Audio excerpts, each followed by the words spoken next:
Today, let us take some time to study the Word of God under the title, Guided by the Spirit and the Bride. In other words, this title means, let us now live a life of obedience in accordance with the Word of God.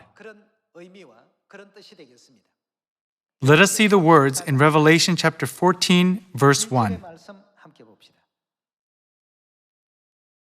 Then I looked, and there before me was the Lamb, standing on Mount Zion, and with him 144,000, who had his name and his father's name written on their foreheads.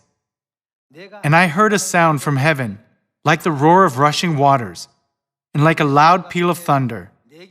The sound I heard was like that of harpists playing their harps. And they sang a new song before the throne and before the four living creatures and the elders. No one could learn the song except the 144,000 who had been redeemed from the earth. These are those who did not defile themselves with women, for they kept themselves pure. They follow the Lamb. Who is the Lamb? The Lamb is Jesus. They follow the Lamb wherever he goes. Our thoughts and judgments are important.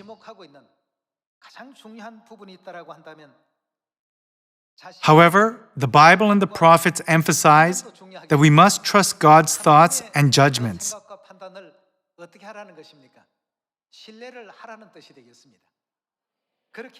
Only when we trust God's thoughts and judgments can we follow Him wherever He goes.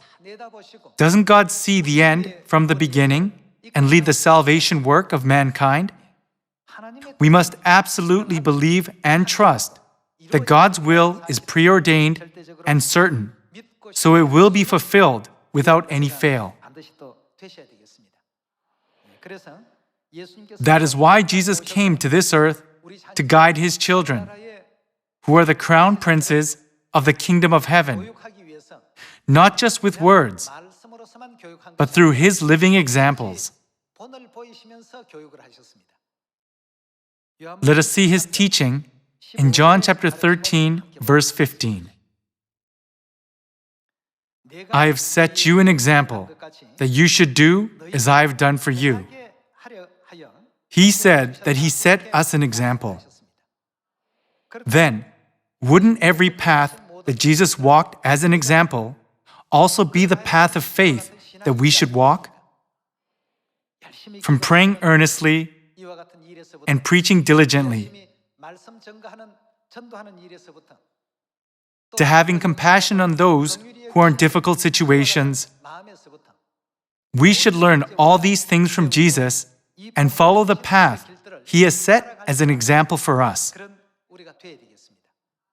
Now, let us find out how Jesus showed the example of obedience to His children in Hebrews chapter 5.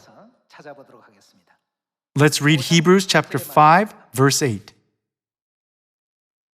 Although He was a son, He learned obedience from what He suffered, and, once made, what did He become through His obedience? Perfect.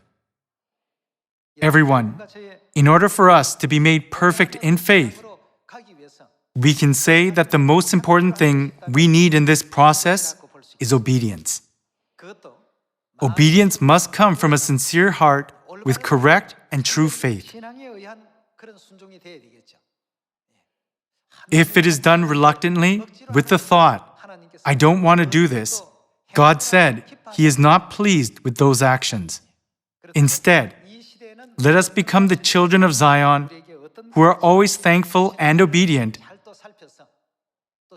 to the guidance of the Spirit and the bride by thinking, what teachings are they giving us in this age? With this, let me conclude today's sermon. Thank you very much.